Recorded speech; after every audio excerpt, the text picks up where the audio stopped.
All right, everybody, welcome to BO Boys for Sunday, February 23rd. Fuck it, it's a raw feed. We're doing it live. I'm Clayton. Yeah, I'm Pat. Clayton, what a run of guests we have had the last week. We had my mom. We had Podcast Jesus, Kirk Minahan on the last episode.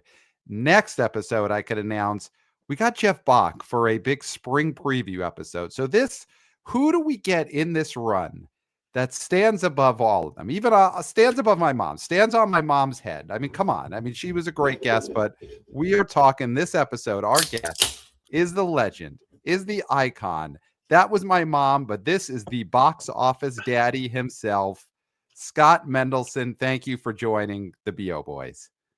It's a pleasure to be here. I'm glad I could pop in. Yeah, Here we go. I mean, that's all I got. that is what we wanted. That is what we wanted. So, Scott, huge episode, huge weekend that we're going to be talking about here. So let's get into Clayton. Give us a plow for the box office weekend of Friday, February 21st. Number one, Captain America Brave New World made $28.2 million, down 68%. It is at $141.2 million in its second weekend of release.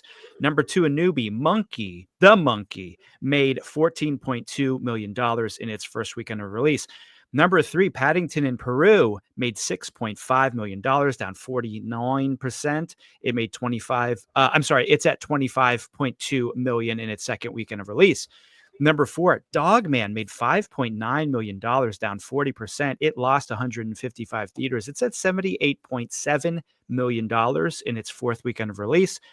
Number five, Niza 2 made $3 million, down 59% in only 800 theaters. It added 140 theaters. It's at $14.8 million in its second weekend of domestic release. And then we're just going to go to six here. Hard Eyes, $2.8 million, down 71%. It lost 99 theaters. It's at $26.7 million in its third weekend. Oh, wait, hold on. We got to go to eight. So let's do seven. Mufasa the Lion King made $2.5 million, down 41%. It hemorrhaged theaters, losing 315. It's at $245.3 million in its 10th weekend of release. And that's why we had to go to eight. The Unbreakable Boy, $2.5 million in only 1,687 theaters.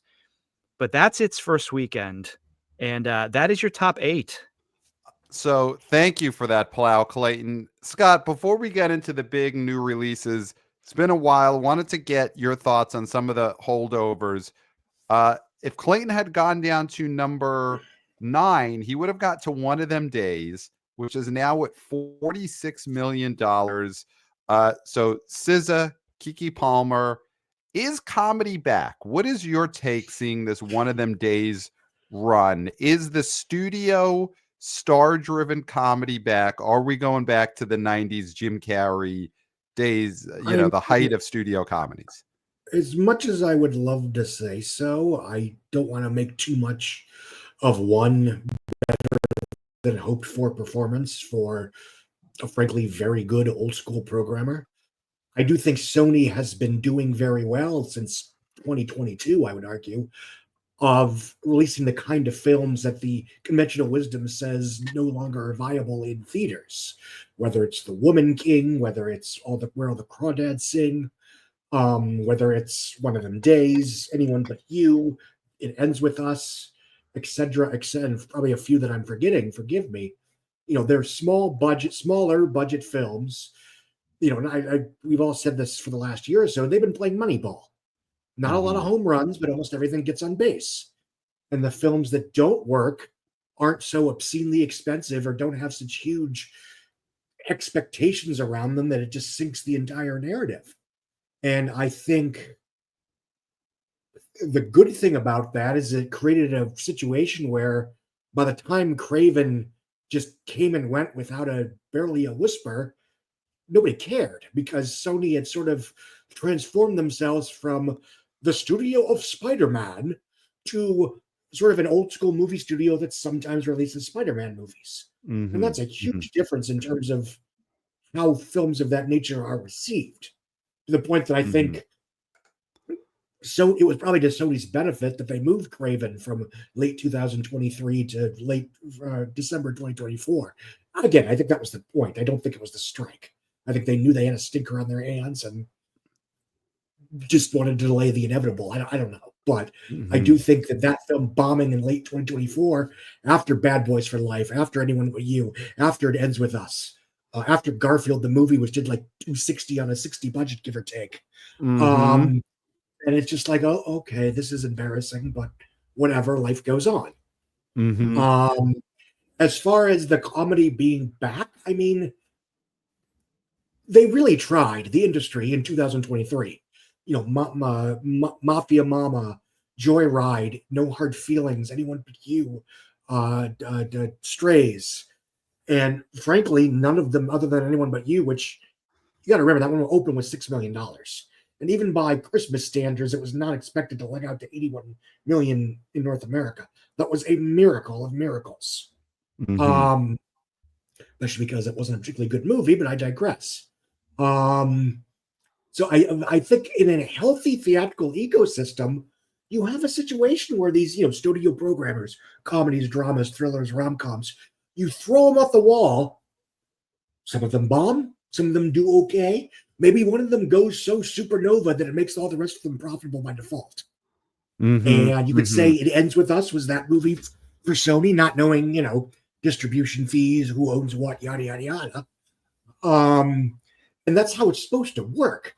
And even Netflix, you know, they buy a bunch of South Korean dramas, they throw a bunch of spaghetti at the wall, one of them becomes Squid Game, and basically pays for all of them and then some.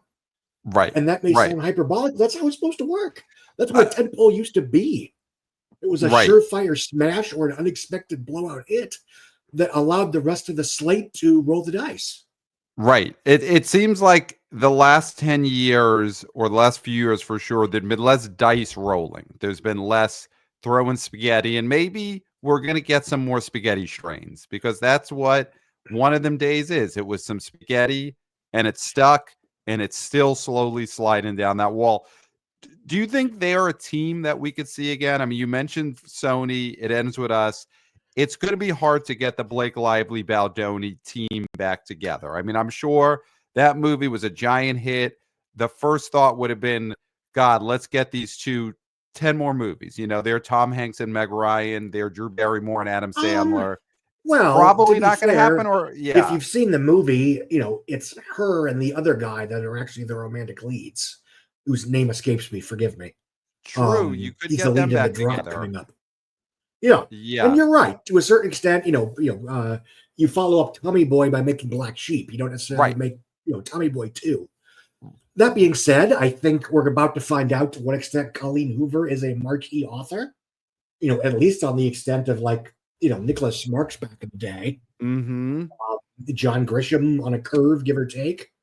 And that allows them to make movies that capitalize on this success without having to make It Ends With Us again, or whatever the sequel is called. Get Keke Palmer and SZA in a Colleen Hoover movie. Yeah, you can't do Blake Lively and Baldoni. Get them. This is your new team. Let Baldoni go somewhere else. Oh, that's what I'm saying. He can do whatever Johnny Depp's up to. Exactly. So SZA, Keke Palmer. That's who Sony should be building around right now. Get them a Black Sheep. Get them their second movie for sure. I think there's a case to be made that Keke Palmer over the last 20 years has evolved into, if not a movie star, then certainly an A-level added value element. And I think there's again, is she actually a movie star? I don't know. Are we, but I hope we get a chance to find out. Yes. Because, as you know, inequities within the industry often means that the Glenn Powells of the world get 10,000 chances to prove that they might be a movie star. But, COVID comes and goes, and everybody forgets that Constance Wu had 2 more or less by herself non-franchise blowout opening weekends before COVID. Yep. Well, when you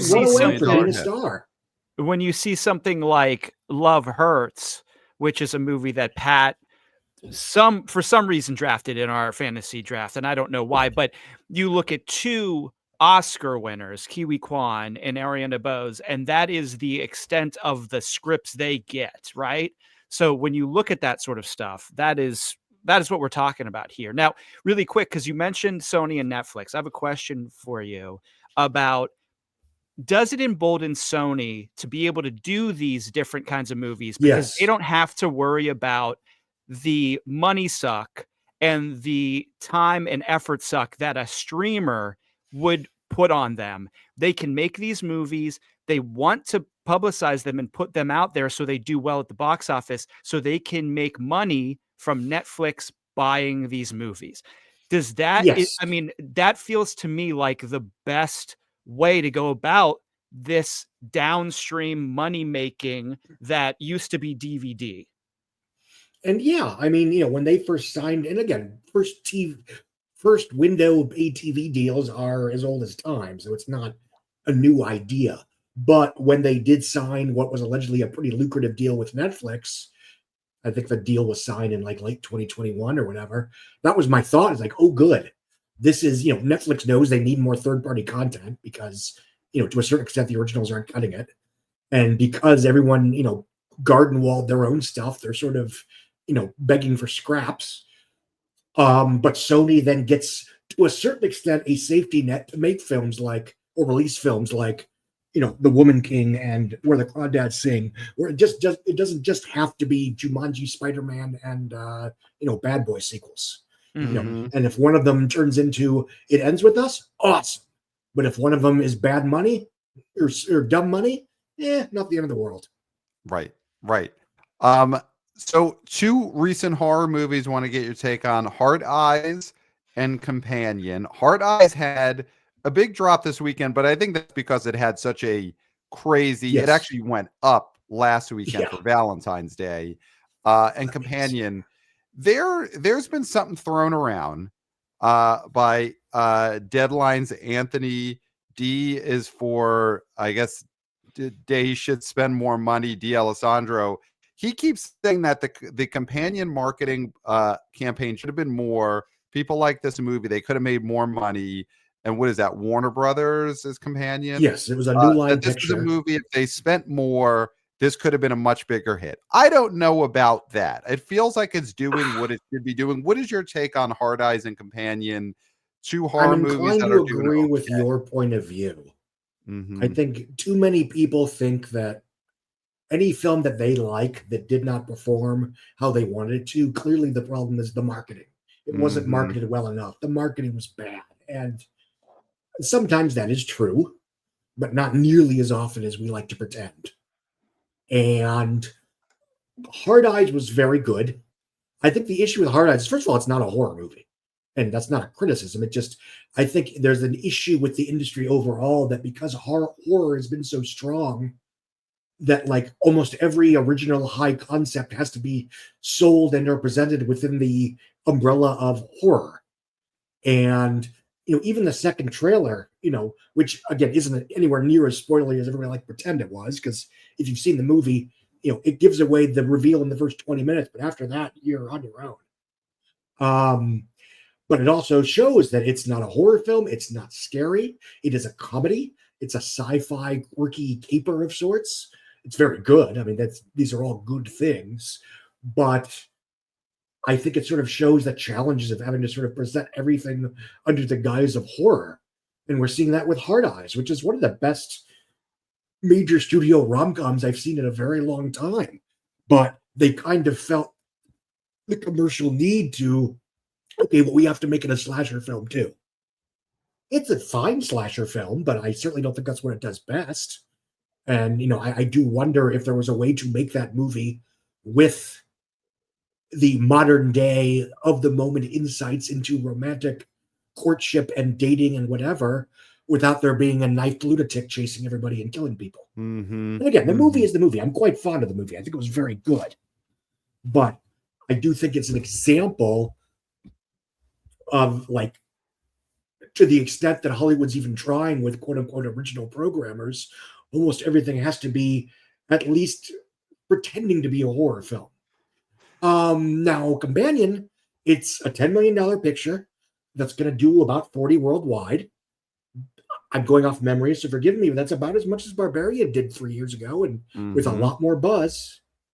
Do I think it could have done more money if they had thrown more money at it? Maybe if they had done just the right viral TikTok, whatever, maybe.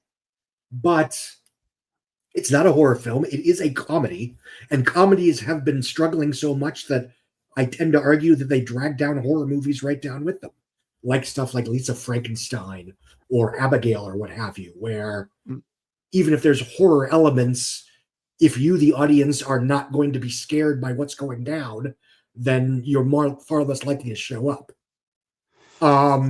So I guess the simple answer to what should have been a simple question, do I think it could have made a few more bucks if they had spent more marketing? Yes. But I don't think there's some scenario where this film becomes a sleeper hit like Megan.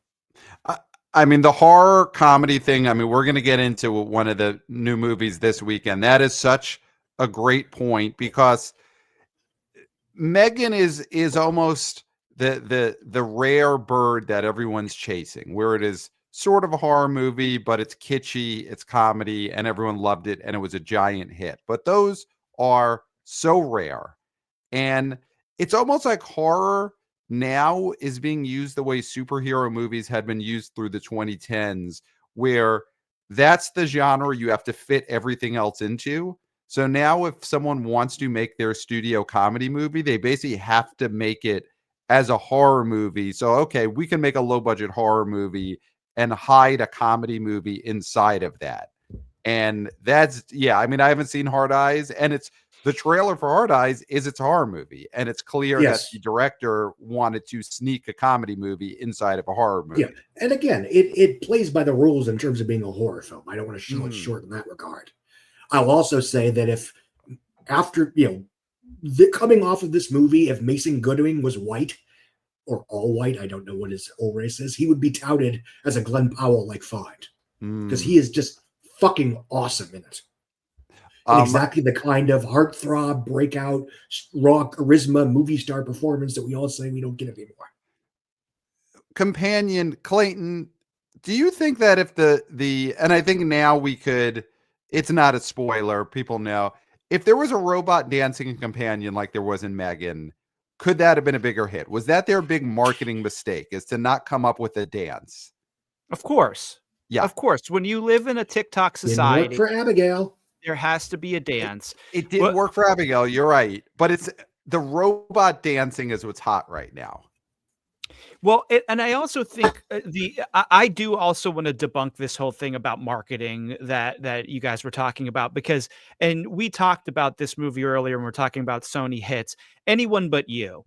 Now, if you go back to the initial launch of that movie, that was terribly done. People were like, wait, is this a full-on erotic movie? Is this a comedy? Glenn Powell and Sydney Sweeney did that terrible, like, glib talking to the audience promo that was then lampooned by Emma Stone and Nathan Fielder famously.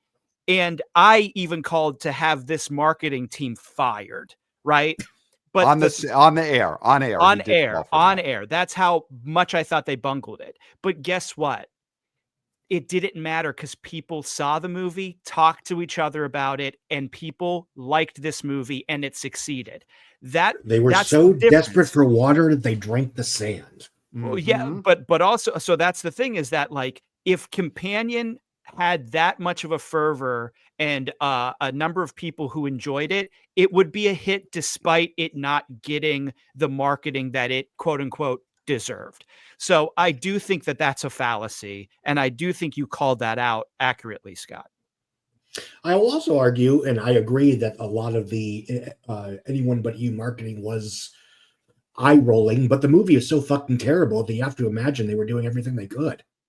But it resonated with people for some reason, and I think it was because, like you said, there's a hunger for stars. It resonated with journalists who like to pretend that it somehow made a difference. Because again, the movie opened with $6 million, and anywhere but December, it tops out at below 20.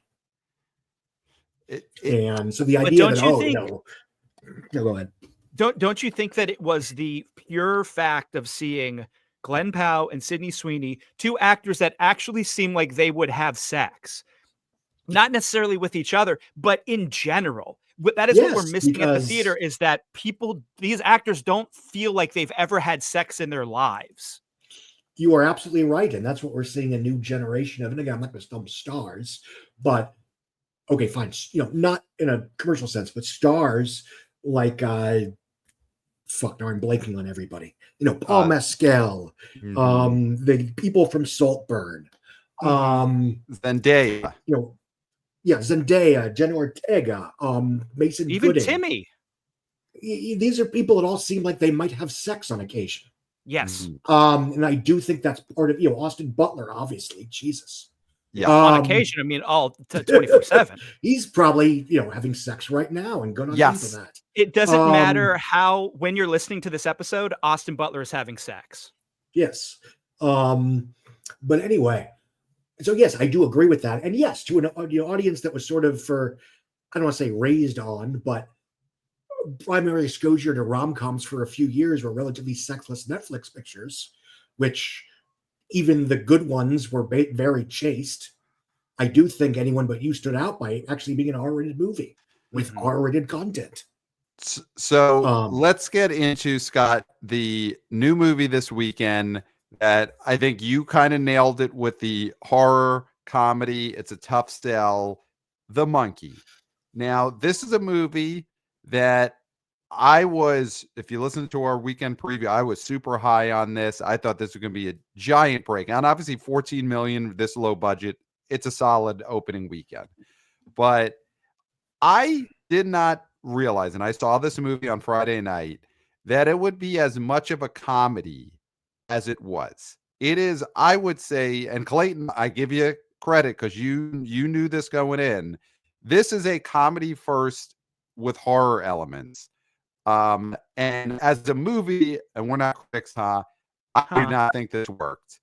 And give us your monkey take. Did you see the movie? And do you think this 14 million, which is a little on the low end of the tracking, if that's because this was more comedy than horror in the end, and people just they would love the long legs and they wanted a horror movie, not this jokey joke, Osgood Perkins. Yes.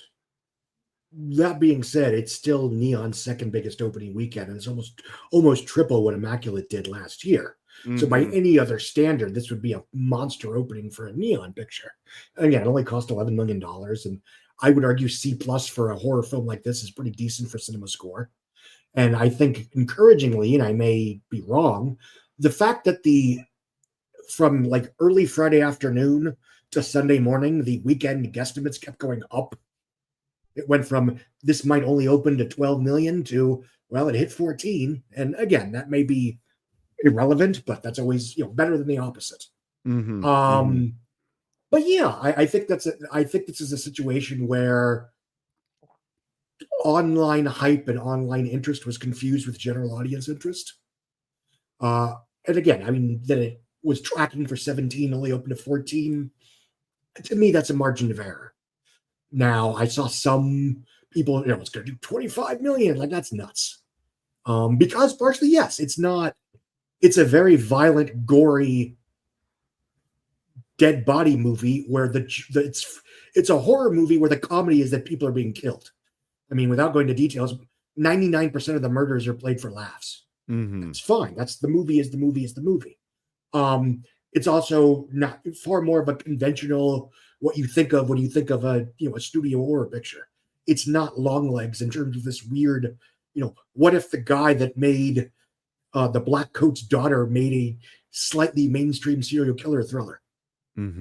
This is obviously it's Osgood Perkins again, but this is far more of, and this is neither criticism nor compliment.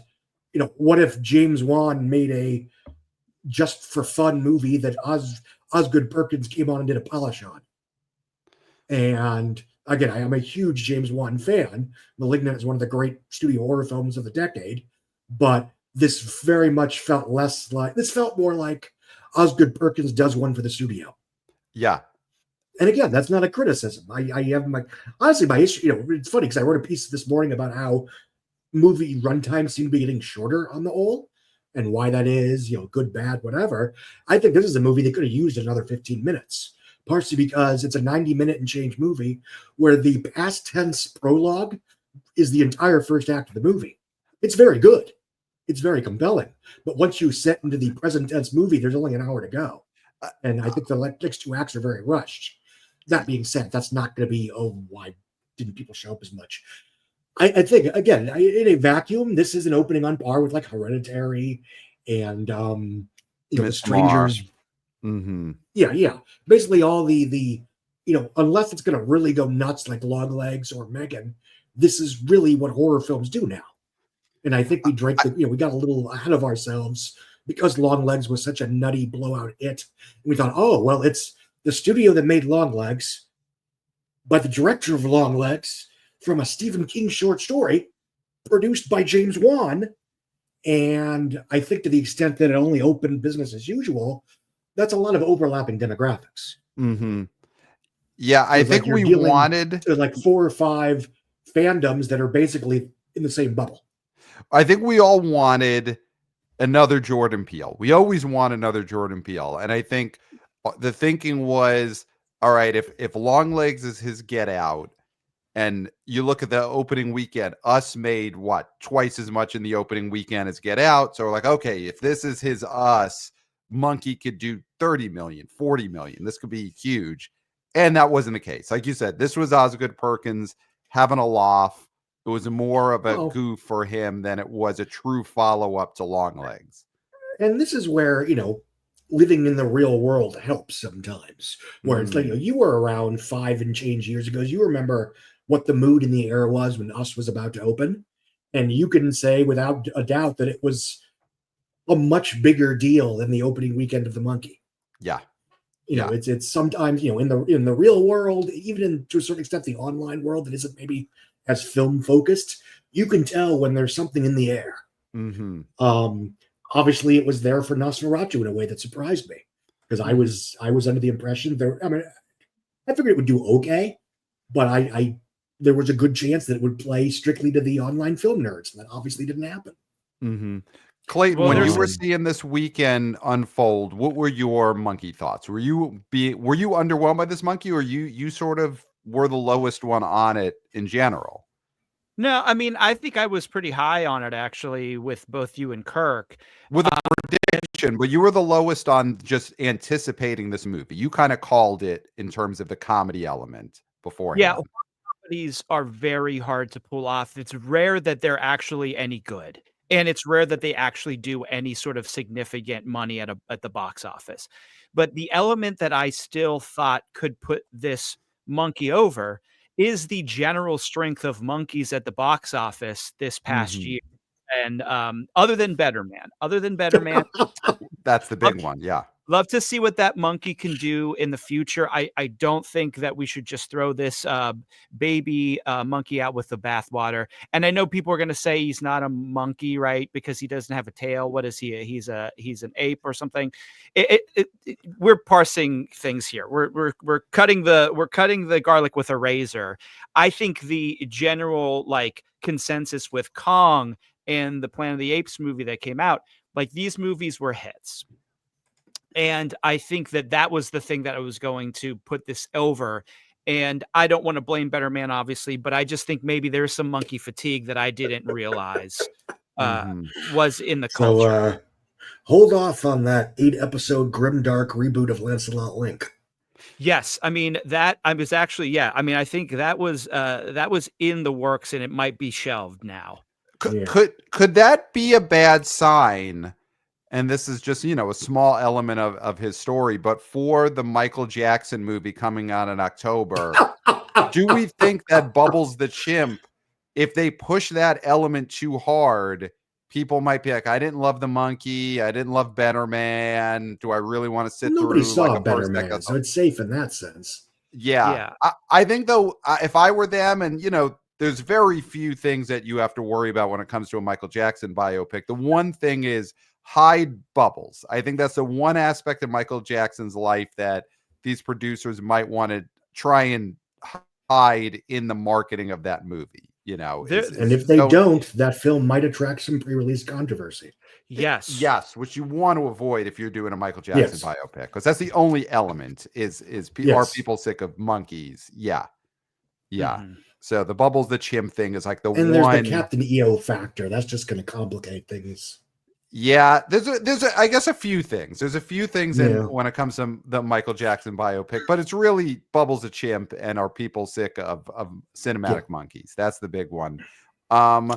So this movie, it's hard. We wished it was going to be a blowout. We wish this was going to be, the big follow-up, make 30 million. But it's true, you can't be upset about a movie this size with no stars opening to $14 million. And I think Osgood Perkins' next movie I see is coming out later this year, and that's October. It's Neon, and that seems to be a true horror movie. It looks like it's a two people set in a cabin, horror movie stuff happens. So that is possibly like the truer follow-up to Longlegs, if that's not a secret comedy. And I think what we've been seeing for the last 6 weeks or so is we've seen a slew of studio programmers, most of which aren't franchisee, give or take Den of Thieves and Dogman, that have been relatively good and on their own merits have been relatively successful in theaters in terms of rate of return and what have you. The problem is they're still not making that much money, and there's just been nothing tentpole-y out there. And the one tentpole that everybody was banking on was Captain America, which is playing like a Phase 1 Marvel movie. And in a sane marketplace, this would only be as bad as the summer of 2014, when after Furious 7 got delayed and Good Dinosaur got delayed and 50 Shades got delayed, you basically had this, and everybody was scared of Transformers Age of Extinction, which only made around 250 million domestic right before the July 4th weekend, and you had this giant gap in between, right before and right after it. And that's where all the boohoo slump talk from that summer came. Because because there weren't a lot of tentpoles in the marketplace through circumstance that could, it's and that was fine because the theatrical industry overall was healthy. And of course, unfortunately, for the last 5 years, through less, if not no fault of the theater industry, they've been struggling to survive. And you're in a situation where Fox is no longer an independent studio, and we're lucky if we get 5 movies from Fox or 20th Century Studios. And Amazon is kind of sort of releasing a few things, but not that many. Apple was making overtures, but they seem to have chickened out because, oh no, they said mean things about Argyle. Boo-hoo. And just on Amazon, real quick, Scott, we want to get your take because the big news came out this week. Oh, right. Amazon fully owns James Bond. You could see on the BO Boys Substack, we wrote a post about possible things we're hearing about where that's going. Jeff Bezos as James Bond. A lot of rumors are out there. That makes sense. What do you think is will we get a James Bond theatrical movie quicker because the broccolis have been chopped? Or do you think they're just planning out their 12-episode streaming series and Bond as a theatrical property is going to be on the wane? Which way do you think this goes? Do we get Bond in the next 2 years in theaters, or do we just get him? Unfortunately, I think for better or worse, both are probably true. I think you don't shell out $1 billion to sit on the property in the most profitable form, which is theatrical cinema. It is a theatrical property. Yes, you can sell advertisements on Prime Video after the fact, and that's certainly in the cards. But as you know, theatrical films tend to do better on streaming than most streaming originals, especially outside of Netflix. I do think, for better or worse, we might fall back in the pattern that we were all used to for 50 years, where you get a Bond film every 2 to 3 years, give or take. And the fact that stopped happening both the 6 years in between License to Kill and GoldenEye, and to a certain extent during some of the Pierce Brosnan, the Daniel Craig years, because he didn't like being Bond, and he just was Bond for 20 years straight. So that was unfortunately. They did Casino Royale. Then 2 years later, they did Quantum of Solace. And then for 4 years, MGM was in one of its periodic, whoopsie, we're about to go bankrupt situations. That's why Skyfall took so long. And then 3 years later, you get Spectre, which, okay, fine, 3 years instead of 2, who cares? Mm-hmm. And, again, that No Time to Die was going to take 4 years instead of 3. Okay, fine, whatever. And of course, got delayed by 2 years because of COVID. But I do think once they hit the ground running, they are going to try to make this a semi-regular event the way they used to be, which is a good thing because then there's less pressure on each installment to a certain extent. Right. And it becomes this old school, adventure of the year, adventure of the week type situation.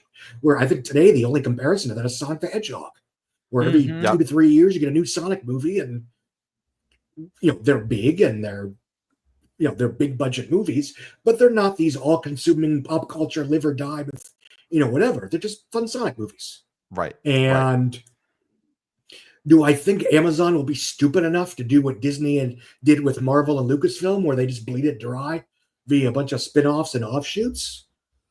Probably. I hope not, but I'm not inclined to, because even if they are smart enough to realize that is stupid, they also are smart enough to know that announcing such things as being in progress is what shareholders want to hear at the quarterly calls. Yeah. And that they can get their stock price will go higher because these things are in theoretical development.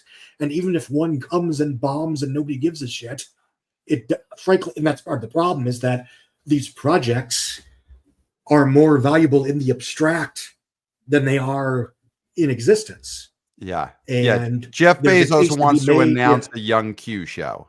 That is going to happen. There will be Young Q with an actor from a Doctor Who season. And all things being equal, I'm not opposed to keeping Bond as a theatrical franchise and having maybe one spinoff about Felix Leiter that's at least as good as, well, that's a high bar, but it was as good as Reacher. Mm-hmm. Or even as good as, one of the better Jack Ryan seasons. Right. Granted, most of that's, I think, Skydance, but as a streaming platform, Prime Video knows that Dad TV works very well for them. And I think if they don't try to make it the next Citadel, then maybe we'll be okay. And Bond is a dad franchise. And Yes. I think the one thing, I'm not super, I'm worried like everybody else. I'm worried even though I do not give two tosses about James Bond. I do not care about James Bond as an actual, character for me personally, but I do think it is one of the franchises that has stayed pretty much theatrical. I mean, you had the, cartoon series, I think back in, the 90s or the late 80s or something like that. But I do think one thing that I'm hoping is that they try to be too artsy fartsy with these last few Bond movies. And I do think if there's a little bit of a regression to popcorny schlock, it's good, but we don't want to go all the way to complete and total trash like some of the Amazon series are. So I think, like you're saying, Reacher is such a good watermark for this, because if they can make it as good as Reacher, then I think they have something. Get Reacher and Bond together. I mean, Reacher and Bond in a movie. I think. I can hear you. Hey, what? Pat, Reacher takes the bus, and Bond needs to have a fancy car. So he's in an Aston Martin. You do one scene where you see a bus on the road, and the Aston Martin pulls up, and they just nod because they know that they're in the same studio. They're both the same studio properties. They don't sell tuxedos at thrift stores, and that's where Reacher gets all his clothes. I do think the bigger issue, and again, this is all speculative, I do wonder, especially in retrospect, did Daniel Craig die at the end of No Time to Die because the Broccoli's kind of knew that this was coming? That was their more abstract fashion. So that was the Broccoli's dying on screen. Yes, it was okay. And again, I think there is a challenge to getting audiences that came of age amid the Daniel Craig era, for whom they don't care that much about James Bond in the abstract. They just like these very specific Sony release or MGM produced, mostly Sony released. I know Universal did overseas in the last one. Daniel Craig starring, big blustery prestige ass kicking spy movies. Mm-hmm. And That scene should because have had Barbara Broccoli standing next to Daniel Craig as Bezos was shooting missiles at them. I would love to see that re-edited into the airings of what is that? No Time to Die? Was that the yeah. last one? No, yeah. That's how And she should go out that way.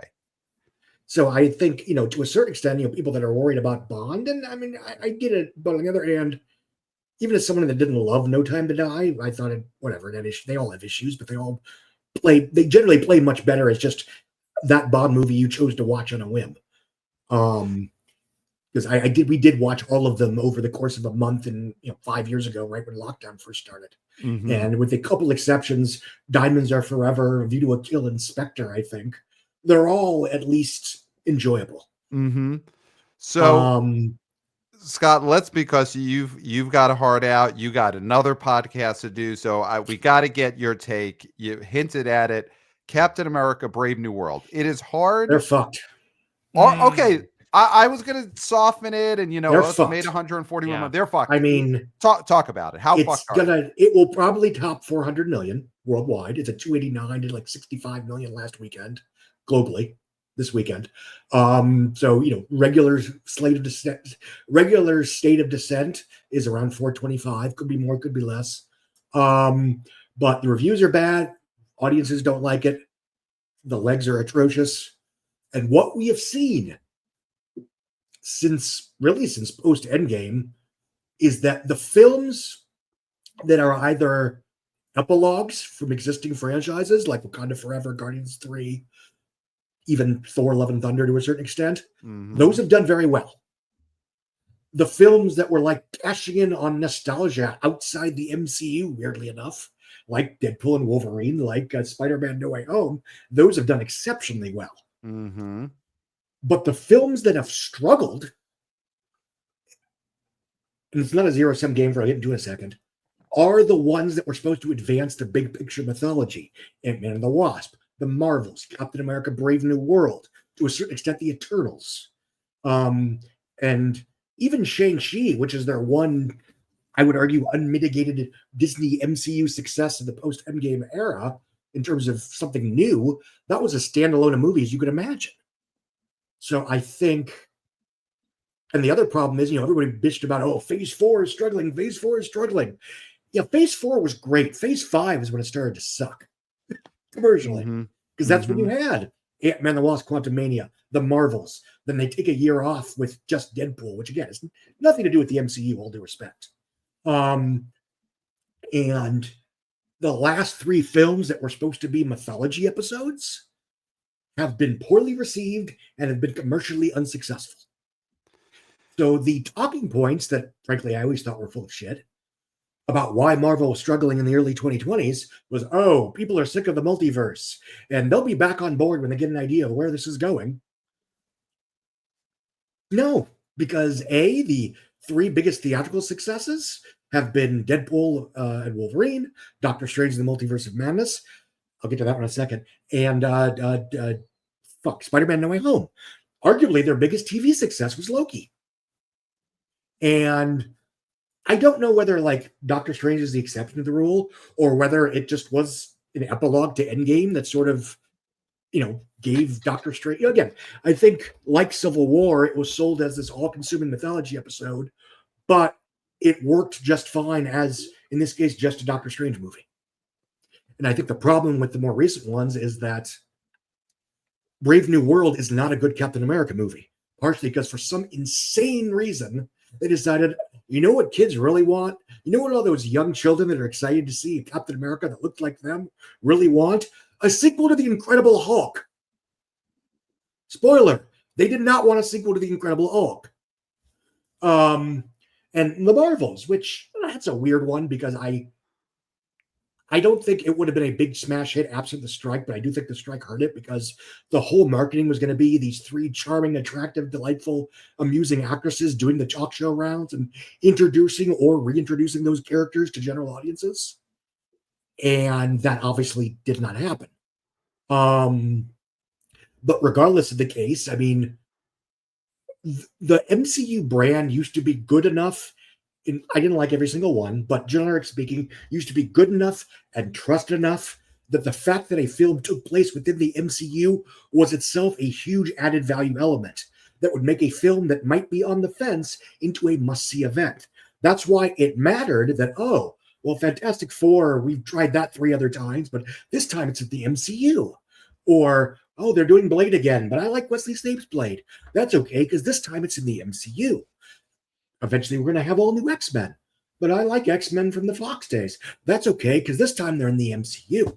And if that's not the case anymore, and I think we can argue it's not, then they're fucked. Because the idea of X-Men, but it's in the MCU, not only does that not much of an added value element, it may be a detriment by the time we get to X-Men. Wow. And I think what changed with Phase 5 is they did drink the Kool-Aid, they did listen to the internet, and started stressing the mythology shit, which they never did up until, the Quantum Mania. They let the internet do that shit for them. But those films were always, A, they were 90% standalone, and B, they were sold as 90% standalone. The entire second trailer to Avengers Infinity War was everybody explaining to the audience who Thanos is and what he wants. Mm-hmm. So if by some fluke you have not seen an Avengers movie, you have not seen a Marvel movie since, I don't know, Guardians of the Galaxy. Okay, Thanos is in that, but humor me. If you've not seen a film since Guardians of the Galaxy, you can watch Avengers Infinity War and know exactly who Thanos is and why he matters, because none of the other characters know who he is either. Mm-hmm. Mm-hmm. And compare that to Quantum Mania, which was, not only are we supposed to sort of know who Kang is because everyone watched Loki, right? No.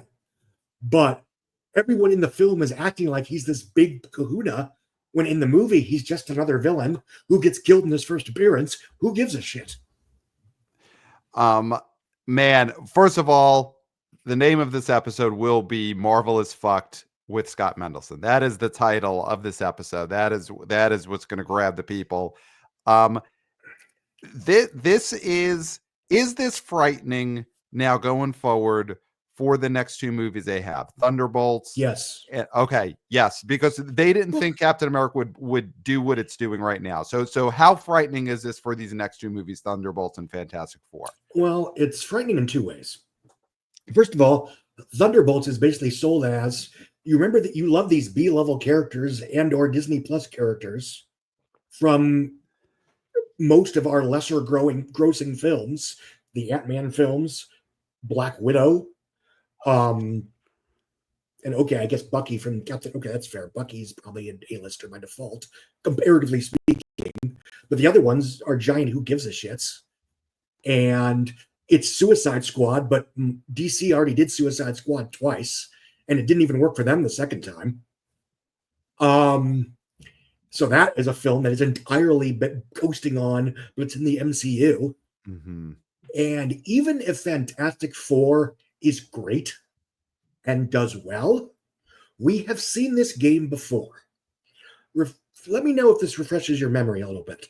We just had a big backdoor pilot mythology launching superhero epic where a politically minded and conflicted hero goes off against a giant rage monster, which was supposed to lead up to, which is planting the first steps to a giant ensemble film that's coming in about 1.5 years.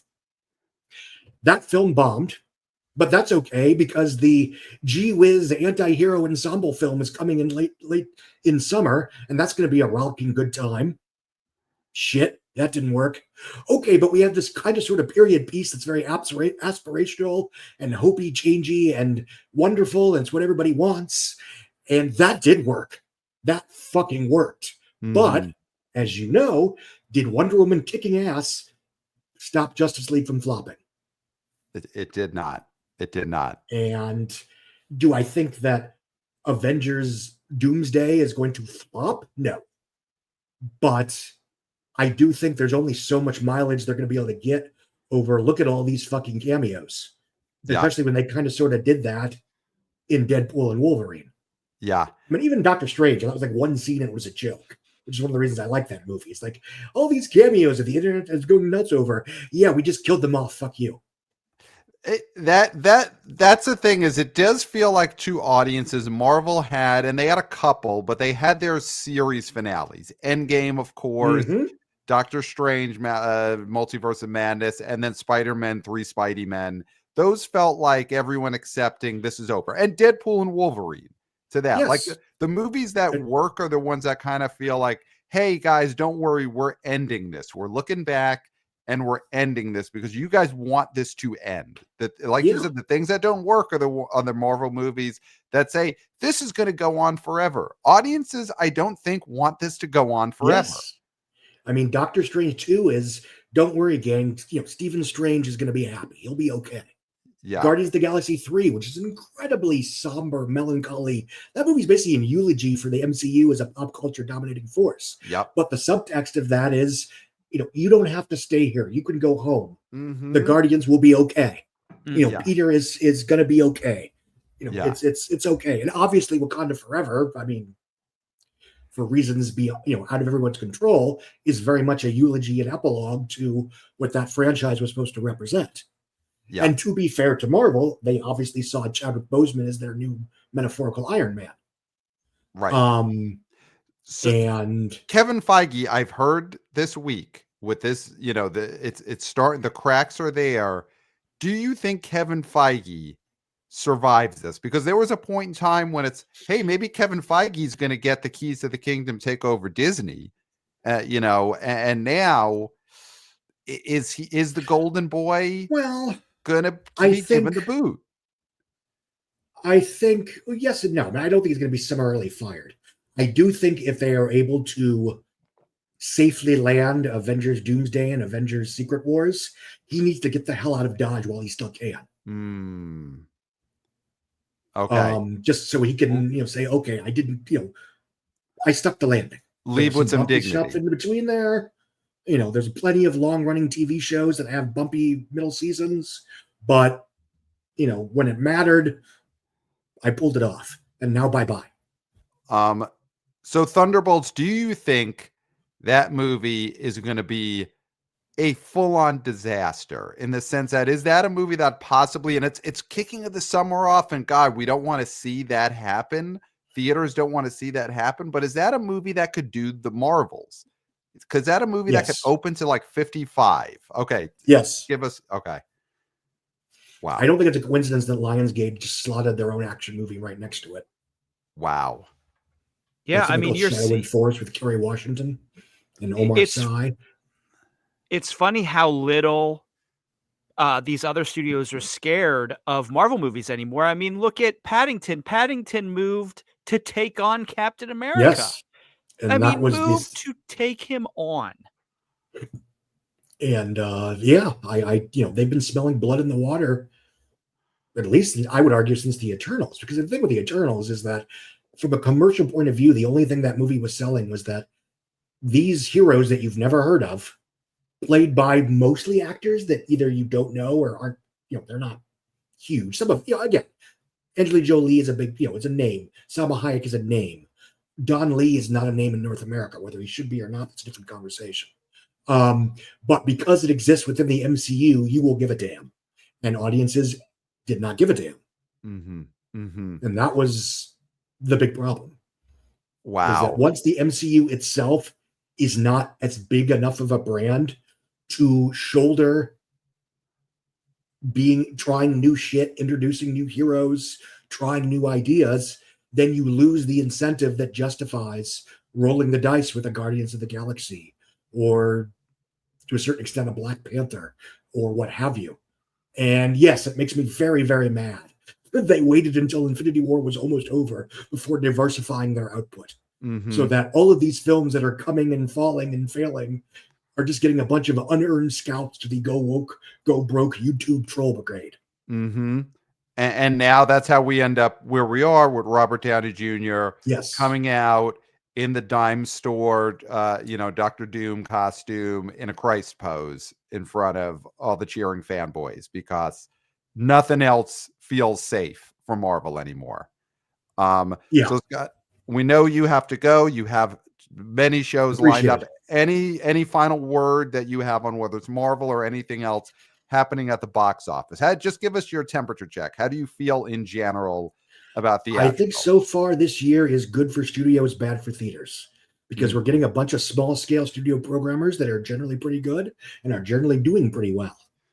But in a macro sense, Flight Risk doing 40 million worldwide, that's not enough for the industry overall. Even though we might be happy, the people that made and released that film, that's pretty good. Thank you, Scott Mendelson. Of course, Outside Scoop. Everyone should be paying for this podcast. You owe this to Scott Mendelson to subscribe. You owe him a living. If you listen to the BO Boys, you owe Scott Mendelson a living. Thank you, Scott, and we got to have you back on soon. And the door is open anytime. Yes, absolutely. I very much appreciate it. All right, everyone. So that was Scott Mendelson, the great, the icon, the legend, the box office daddy. So Clayton, you and I, as Scott drops off here, could I think tackle a few other things. Thank you, Scott, and feel You're free. You're very welcome. It's an absolute pleasure. So you could feel free to move on to whatever you have next. Clayton and I are going to dip into the mailbag and do a few other things. So Clayton, he is there. That is why he is the legend. What an appearance from Scott Mendelson.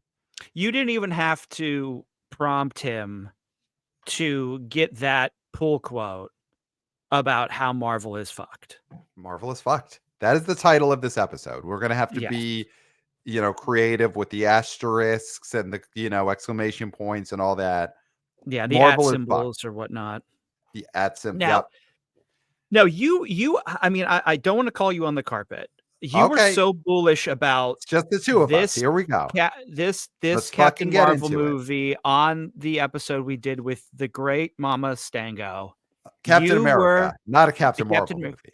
I'm sorry, Captain America. You were so bullish on it, and I shouted you down on your own show. Well, I did. I was bullish on the opening. I was bullish on the opening. I was right on that. I did not talk about legs, but I was right about it's going to open because there's been a drought. I never said this movie would have legs. I mean, we go back to the archives, go back to the episode with Mama Stango, and she's still getting emails daily from listeners saying she's got to come back. Great guest. Yeah. We all were talking the potential of Morbius drops on this movie right before it opened. So I think we kind of saw this coming. Yeah. And it came. What do you think? I mean, this drop, it wasn't quite Morbius, right? It's a drop of 68%. Oh, it's 68. I mean, and it could be higher come Monday. I mean, I think the thing is, when we're talking about margin of error, sure, it doesn't have that 7 in front of it, but we're talking 68, 71. We're talking this is terrible. We're talking about this is a terrible drop. And there is nobody likes this movie. I mean, that's the problem. Nobody likes this movie. Critics don't like it. Audiences don't like it. The hardcores don't like it. And I do think, it's going to be, it's going to be bad. I mean, we're looking here at the Kevin Feige, which you mentioned, should he step down, it's already too late to save his legacy in the same way where someone like Bill Belichick, not to get into sports, but Bill Belichick, if he retires as soon as Brady leaves the Patriots, we're having a whole different discussion about Bill Belichick. And I think Kevin Feige is going to have those same sort of discussions about this reign, that he stayed too long and he just didn't have the bench. He doesn't have the bench. That's why he's trying to bring back, and he has brought back, RDJ in the dime store costume. Yeah. So he's bringing them back, and that looks like flailing. That's flailing. Yeah. I mean, and even Bill Belichick, he didn't bring Brady back after Brady won the Super Bowl at Tampa Bay. And again, we're not a sports show. We're not sports talk radio, But Belichick didn't sink as low as what Kevin Feige is doing right now, bringing RDJ back for the Christ pose in the Halloween adventure costume. Belichick didn't go that low. Yeah. But I mean, if listen, and we're not sports talk radio, but if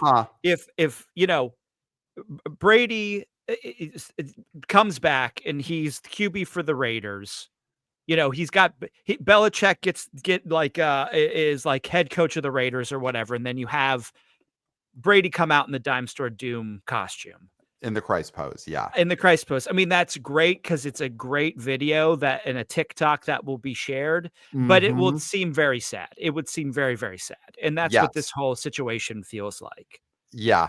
Marvel is fucked.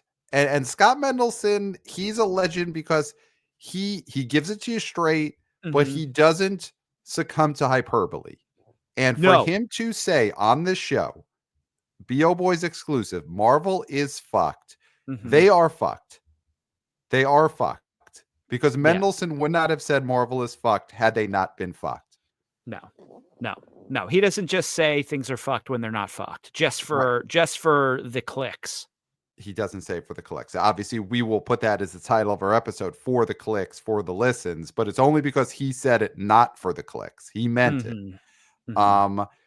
Yeah, this is a giant drop. I think we both think that the bottom's going to continue to fall out. Like, this is not going to stabilize next weekend. Next weekend, this is easily a movie that could make $13 million for the weekend. Easily. Yeah. Because the opening weekend is the fanboys and just the people pent up wanting to see a highly promoted big movie. There's no incentive to see this movie in its third weekend. Harrison Ford, they come in red now. Needs to be one of those catchphrases, "Cash Me Outside," something like that lasts forever because of what a disaster it's tied to. The same way "Cash Me Outside" tied to an infamous disaster. They come in red now is going to be the type of thing that is shorthand for, oh wow, yeah, that's a disaster. Oh yeah, I mean, I think that is, yeah, it is. The Sony movies had their whole with Adam Webb. That's what my mom said when she was, that whole thing, right? Researching spiders in the Amazon. Yes, they come in red now. That's is the equivalent. Yes. Yeah. And you could never, at their height, there was no saying that any of those characters said in their snarky Josh Whedon-esque way that anybody would say with derision, right? No. I mean, we did, the shawarma thing. We always had derision for that bullshit. I always at least did. But most people in culture, we're always ahead of the curve. Yeah. Yeah, we're wearing their bacon socks and had the mustache tattooed on their finger, and we're wearing, fedoras and holding up their pants with whatchamacallit, the fucking what are those called when you have your hold your pants suspenders? Up with suspenders? Yeah, I mean, like Mork and Mindy, like the millennial. I mean, that all got thrown in the trash with people who still watch Parks and Rec. Like that is what we're talking about when we talk about Marvel now. It is a vestige of the past that looks ridiculous now. Ridiculous now. And young people do not want to be associated with people who watch Parks and Rec and have bacon socks. They don't want it anymore. And that's what Marvel is. Marvel is in that pile with, Hamilton. Yeah. Yes. You knew it.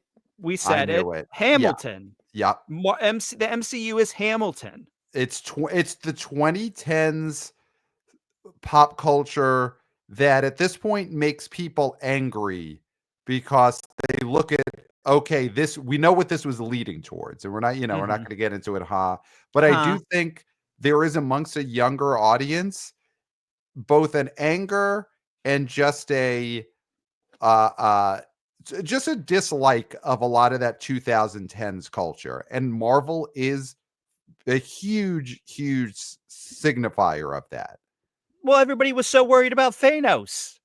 Yeah. Everybody was so worried about Thanos that they took the eye off the ball, if you will.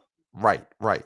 Exactly. And I think young people now are upset about that. Like, hey, you were spending so much time worried about Thanos, and now look what we're dealing with. Look where we're And at. Look where we're at. yeah, I really think that Thunderbolts is the one that could absolutely tank, could do 40-50 million dollar opening weekend, which of course we are not rooting for, because my God, that is a rough thing for movie theaters, because last year May opened and you had The Fall Guy was the big opener, and that totally, it legged out okay, but it had a terrible opening weekend, did like 27 million kick off May. You don't want Thunderbolts to just do that again. But Thunderbolts to open the summer as a bomb, but I do think yeah. that's really possible now. Yeah, I mean, the difference there is the expectations of something like Fall Guy, based on a TV show that most of the people going to see this movie had never even heard of. But but But you had what everybody was hoping would be a huge breakout performance by a guy that had a huge hit and was beloved in the Barbie movie, yeah, Gosling. You were hoping that that would be our savior from superhero movies, that we right. could somehow have a movie that was funny and action oriented, that people weren't wearing spandex and had capes or whatever. Yeah. But that wasn't the case. It Yeah, was some we all bullet thought train maybe bullshit. Yeah, we all thought maybe it would be Barbie plus Oppenheimer putting, Gosling and Blunt together, and that's not what happened. But I mean, we could make fun of Fall Guy all we want about how it was based on a TV show no one remembers. I would say Lee Majors as an IP is no worse off, no worse of an IP than any of these Thunderbolts characters. I mean, I'll put Lee Majors up against whoever it is that Miss Flo is playing in Thunderbolts. Like, these are also just completely useless IPs. And They let's might as well be playing Sebastian Stan might as well be playing Lee Majors, or David Yeah. Harbour might as well be playing Lee Majors in Thunderbolts. To modern audiences, it's all the same. Yeah. No one knows these Thunderbolts. No one knows Lee Majors. Who cares? So what? Yeah. Who cares? And as much as, me and David Harbour have a very, special relationship, I won't go into, but his character is not a beloved character. He's a guy that was in a movie that went straight to PVOD because of COVID. But Yeah. nobody thinks about that movie. Nobody thinks about this. Like, was he in one of the series too? Who knows? But that is not a character anybody gives two tosses about. No. Yeah, this Captain America second weekend drop is the story. The opening weekend, it got to 88 million, whatever, last weekend, and the 3-day. That was the drought. People wanted a big movie, but this drop is telling you what people actually think about this movie. The word of mouth was bad. The interest is low. Harrison Ford at this point is, I mean, as my mom said it, it's sad. It's sad when the disappointment in her voice when we said he's playing the Hulk, and she said, "Oh no, oh no." That is not what you want your audience. And she'll go to a Marvel movie. She went to Deadpool and Wolverine. She's not adverse to it. But you can't have your audience just feeling sad and saying, "Oh no," when you just give them the log line of the new movie. Yes, absolutely. So let's just, before we go, because we do have a pretty full mailbag, and let's just get to a few things here. We did, because I know she's listening, I just want to get to some praise for my mom. We got an email from the great wannabe boy Anthony, who of course we met in Los Angeles. He says, hey guys, just want to say Hey, Mama guys. Stango was absolutely adorable and an absolute delight. I hope to hear more of her in future episodes. I'm officially a Mama Stango fan. Smell ya at the box office. So thank you for that, Anthony. And just got another one today from wannabe boy Jason, the great Jason. Gents, love having Pat's mom on. She is so New York. It's amazing. Why don't Dogman talk? Quote, had me rolling. Loved it. She's 100% needs to be your chief kids movie correspondent from here out. Super Movie Smart 2. Hope you bring her back, especially in rat heavy months. And then he asks, side note, are your drafts online anywhere? My son asked who is winning so far. I have no clue. If yes, please let us know where that ambitious intern of yours has them posted. So Clayton, we do. Maybe I'll circle back with Wannabe VP of Interns Christopher to get our drafts posted on social media, the updates for the drafts. Well, Because is there a way to have people be able to access the Google Doc without editing? I mean, I think that's the easiest way to do it. yes, that is something we could put up. There is, and I do forget off the top of my head, there is a great wannabe oh boy on Twitter X who is also keeping track of everything and doing weekly posts on Whoa. Twitter that I have been reposting there when I see them. So on Twitter X, there's that. But yes, you're right. I think the Google Doc that we're keeping everything on, I'm going to look into having a secure way to share the link for viewing purposes. And I guess that would be something that we would probably then. Here's the thing: everyone should right now subscribe and follow the BO Boys Instagram account. That's going to be the main one we update. And if I could get the Google link to be a link where they can't edit. I mean, we trust everyone, but still, you got to, for legal purposes, we have to make sure that would be where we put it. So at the BO Boys Pod on Instagram, we will get the fantasy league information up there very shortly. Yeah, because right now it's sort of the beginning of it, but once it gets really full blown summer movie season, that's definitely going to be heating up. Yes. And you know what? My Love Hurts, it's at 14.5 million and it just made 1.1. So I think it's going to get to 15. It's definitely got another 480,000 in it. Good for So, you on that one. 1 point every 5 million domestic. So it'll get me 3 points. It's not going to be a full on Disaster. total disaster. Yeah. Still a bad pick. I mean, still a bad pick, Terrible but pick. Terrible pick. yeah, but not as bad as it could have been. But listen, I needed to be loyal to Kiwi Kwan, and loyalty is very important to me, as we all agree. Wow. Go to the Um, archives. I feel like Hillary just go to the website. But I because I just can't at this point. and that worked out for her, right? That worked out. I mean, yeah, absolutely. That totally worked out. But it's That's like the strategy. Is when you tell deal with people somebody to like go Pat, to a website. That's when you definitely the way to go. deal with someone like Pat, the misinformation that just spills out of him is just too much to handle. And I think that is what the strength of it is that you can't call him on the carpet for everything because it would take too long. Yes. And that's bad radio. That is such a great strategy that scumbags employ. Yeah, clearly I'm playing 4D chess here. You are. So yes, of course, I'm a very loyal person. I had to be loyal to Kiwi Kwan, and there's no way to refute that.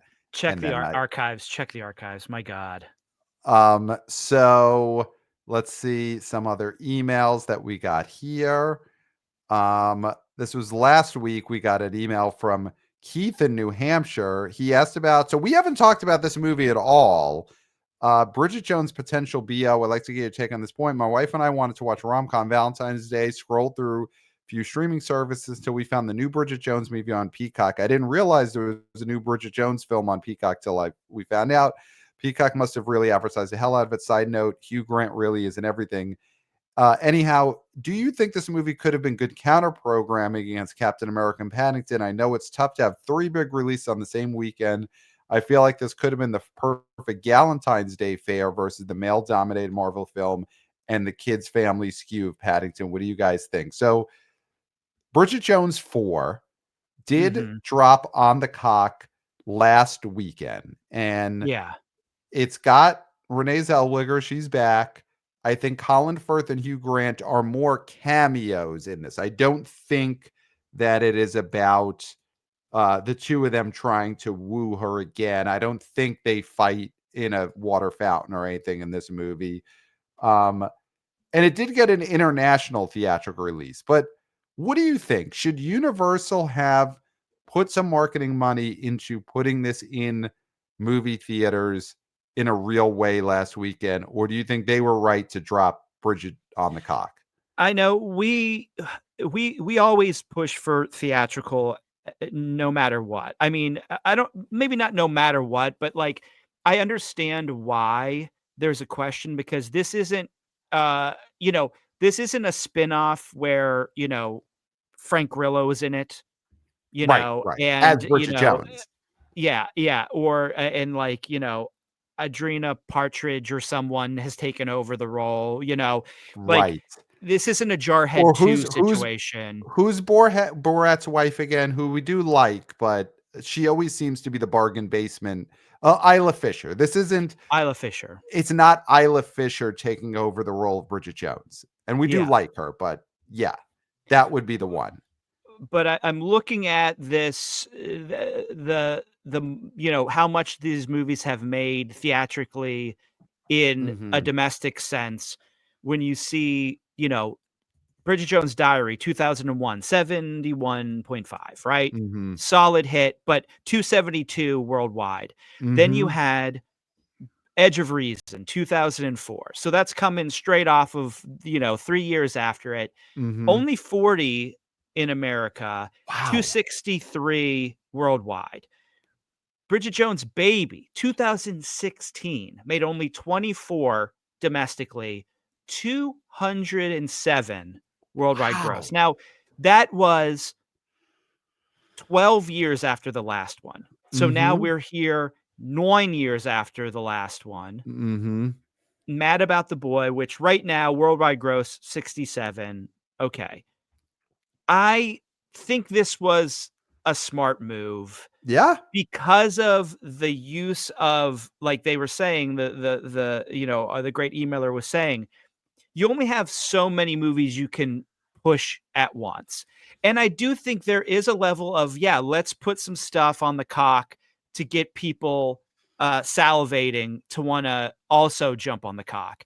I'm Yep. not against that, because I think this was strategic, because you wanted, at this point, the people who are watching this movie are homebodies.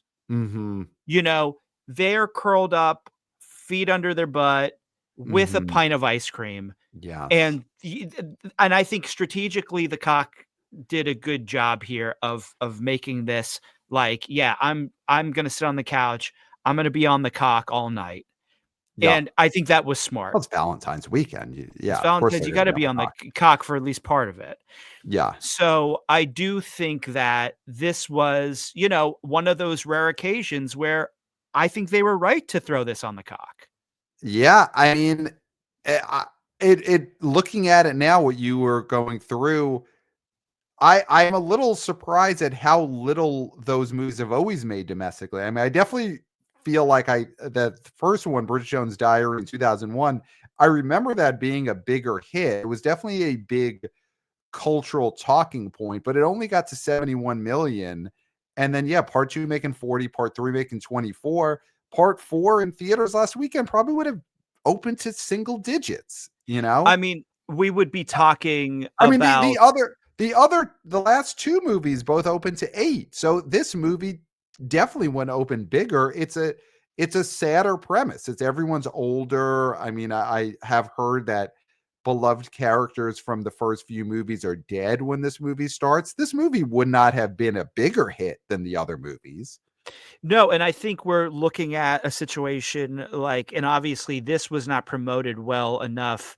And I think that might have been one of the problems, was Magic Mike, the Magic Mike third Yeah. movie, which was released theatrically. But I don't think, Warner didn't give it enough of a push to let people know.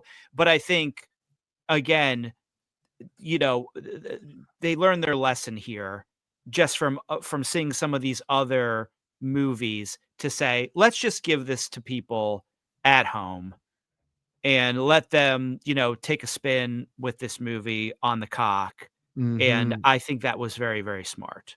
But I think, Yes. it's funny. The first movie was, I would have, if you would have asked me what that first movie made, I would have said 110. I would have Yep. said it went over 100 for sure. For But sure. the Yep. the the talk about this movie, if you remember, Pat, culturally, the reason it was such a hot topic was because the argument was that, God, why am I blanking on this? Renee Two-time Zellweger. Oscar nominated Renee Zellweger was actually at a normal weight. Mm-hmm. Like, she was getting lambasted for doing a movie at the weight that a normal person at the low end of the weight scale Right. would be, normally, but she had the gall to be in a movie at that weight. Right, right, and they were talking as if this was Dom DeLuise was Yeah, they playing were Bridget like, Jones. It "She's was a ridiculous. size 2, and how dare she?" Yeah, that's true. That was the big talking point. I definitely would have thought that movie was a bigger hit, and the sequels for sure in America. I mean, just we talked about it with Paddington and Peru. There's just some things that the American audiences just don't get. And they don't really get the Paddington movies, and they don't really get the Bridget Jones movies. Do we think that if there's another Paddington movie, this Paddington Peru did have a good hold the second weekend, only dropped 48%, but Paddington 3 is now at 25 million. It's probably going to top out around 30, low 30s. Do we think that if there's a fourth Paddington movie someday, that Paddington will go straight to a streamer? It's released by Sony Pictures, so I guess would that be it's not Crackle. We've talked about how Crackle is owned by Chicken Soup for the Soul. No, this is exactly what we're talking about with Scott. They put it in the theater because to it get it will to then Netflix, to get it to Netflix and to get people into it on Netflix. I mean, this thing is Yeah. going to do so well on Netflix. That is the thing, is that Yep. Sony has that fallback. Of course it's going to go theatrical. Of course it Right. will.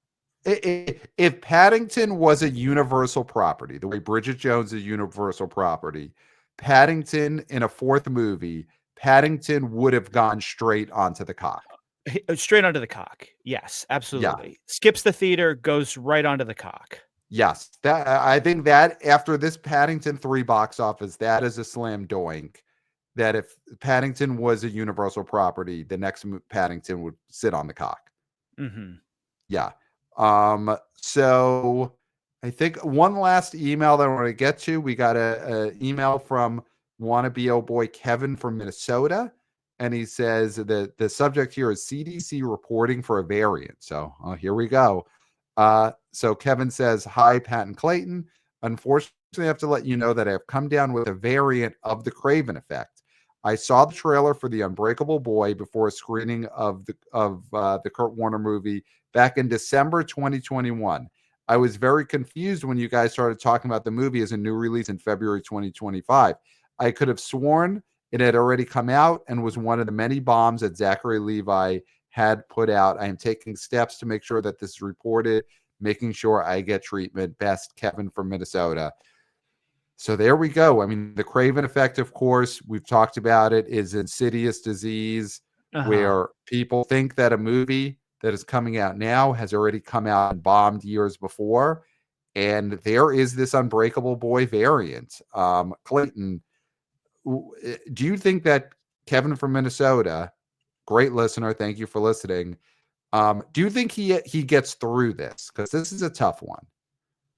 Well, first off, Kevin, thoughts and prayers. Mm-hmm. Mm-hmm.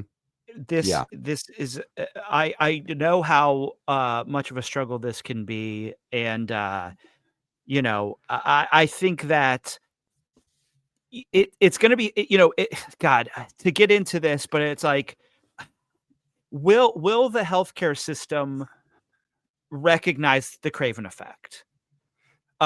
Is that something that can reach across the aisle, right? I mean, we know things are in upheaval. Is it possible to even make strides to get this recognized in the current environment? That's my thing. I think it needs to be recognized, but will it be? Man, that's a tough question. Yeah, I think part of it is you got to get human faces on this disease. And, you know, whether it's Kevin, as people start reporting these, I think we need to get video of these people. And it always helps if it's like someone who's really pathetic. Because people respond to when someone's really pathetic. And I think they have to be hot. Hot and pathetic. That's the key. Yeah. Hot and pathetic. And this is not, Kevin, we don't know what you look like, obviously. Please You do may not be send hot us and pathetic. pictures. You could be hot and pathetic. But I do think there needs to be, you know, I think there needs to be somebody who's hot, that looks good in a bikini, that doesn't know that Craven has come out. Yes. And now doesn't know that The Unbreakable Boy didn't come out 4 years ago. Yeah. Yeah. And we need your spokesperson, celebrity spokesperson. We need like a Sally Struthers, you know, late night commercials, middle of the night, sort of like that type of thing to raise awareness for this. Who is the Sally Struthers now? Who is this? I mean, I don't know if there is one. You know, there was a Sarah McLachlan with the dogs, you know, that she kind of took the reins from Sally Struthers. What about Julie Bowen? Oh, Could we get Julie? Is Julie Bowen a Sally Struthers? I mean, was the lead of a very popular sitcom. You could see crying and making you feel sad about something. Yeah, I mean, she was in our homes. I mean, not my home, because I don't watch that Modern Family bullshit, but she was in a lot of people's homes. And if she's like, if she comes out about The Unbreakable Boy and says, I thought this movie had come out, you know, could that be the magic bullet? I think she'd be great. And I know that there is, and it's going to be straight to Streamo, unfortunately, but there is Happy Gilmore 2 is, I think, done filming. Julie Bowen, I'm pretty sure, is back for that. I think everyone's back who's alive. Well, she did Hubie Halloween, so I think her and Sandler's connection is still strong. So she'll be in that. So maybe as part of her, you know, revving up the promotion machine for Happy Gilmore 2, she also films a commercial for victims of the Craven effect and awareness for the Craven effect, because now we've got this Unbreakable Boy variant and it's spreading. And I think so. I think Julie Bowen is possibly our new Sally Struthers, our new Sarah McLachlan. I think that's a great pick to be our Craven effect spokesperson. But yes, Kevin, I hope you pull through, because of course we don't want to lose your downloads. So with thoughts and prayers, I'll have my mom, she'll definitely say a rosary for you, light some candles, and hopefully that does the trick, because right now I do not think insurance or our current medical system is going to solve the Craven effect for anyone. Yeah, and I would hold off on taking any sort of psychedelics or start eating beef tallow, because we just don't know if that's going to have any effect. Okay. Right now, though, of course, if we do get a highly paid enough sponsorship for some kind of, totally wackadoo therapeutics, we will promote that and tell you to take it for everything. Well, keep taking your ivermectin, no matter what. No matter what, just drink it, or inject it wherever it's supposed to be. Of course, obviously, that goes without keep saying. that up, which you've probably been doing since 2020. Yeah. Take all the horse tranquilizers that you can get your hands on. So I think we've lanced this mailbag down enough. Of course, email us, theboboyspodcast@gmail.com. We love getting your boots on the ground reporting, your predictions, your questions, diseases that you have. Let us know. Craven effect, most importantly. There's some other disease that you think we should give a shit about, I guess tell us, but mainly on the disease front, try and stick to variants of the Craven effect. So that's the boboyspodcast@gmail.com. Of course, our social media at the BO Boys Pod. Follow us on Twitter X a little bit, I guess, still. Of course, on TikTok and on Instagram. That's the most important one. We will get our box office fantasy league results up on the Instagram. And of course, Christopher is just killing it with the vertical videos there. Lots of new stuff the last few days. Vertical videos starring my mom, starring Kirk Minahan. Lots of great stuff up there. I'm sure the marvelous fucked rant from Scott Mendelson will be on our Instagram very soon. It's begging to be clipped. So follow us there. Of course, subscribe to the BO Boys YouTube channel. New episodes up on YouTube. Every episode goes up on the YouTube channel. So you got to subscribe there. 5 stars on Well, Apple Pat, what are Podcasts. we? Well, I mean, we are YouTubers. Hey, guys. Hey, of guys. course. Yeah. So, of course, subscribe to the BO Boys YouTube channel. 5 stars on Apple Podcasts. The Substack, Clayton, is just the place to be right now. Poppin'. We had a great article last weekend about the SNL spinoff movies that didn't happen, and lots of great information there. And we just posted, we talked about it with Scott. Amazon, they bought the James Bond IP, and we've already heard some projects are in development, and we've got the scoop on the BO Boys Substack. So read that article, subscribe to the Substack. That is the place to be. Link in the show notes. And yeah, I mean, that is it. That is all. And of course, we'll plug it. I think it's sold out anyway, but if you haven't gotten your tickets to Kirk Minahan Live, KMS 50, happening next Saturday, March 1st in Laconia, New Hampshire, get those tickets or get on StubHub and get one, on the scalpers market. Get yourself a ticket to that show because it's going to be a great show. But Clayton, it's going to be a BO Boys digital short on that live show. So you got to see that. So, of course, get yourself out there to that show. And that's it. That's all I got, Clayton. I got nothing left. I finished, Pat, and you've said it all. Mm-hmm. Maybe too much. So that's all there is to say. Great. All right. I can finally leave. Except for until next time. We'll smell you at the box office.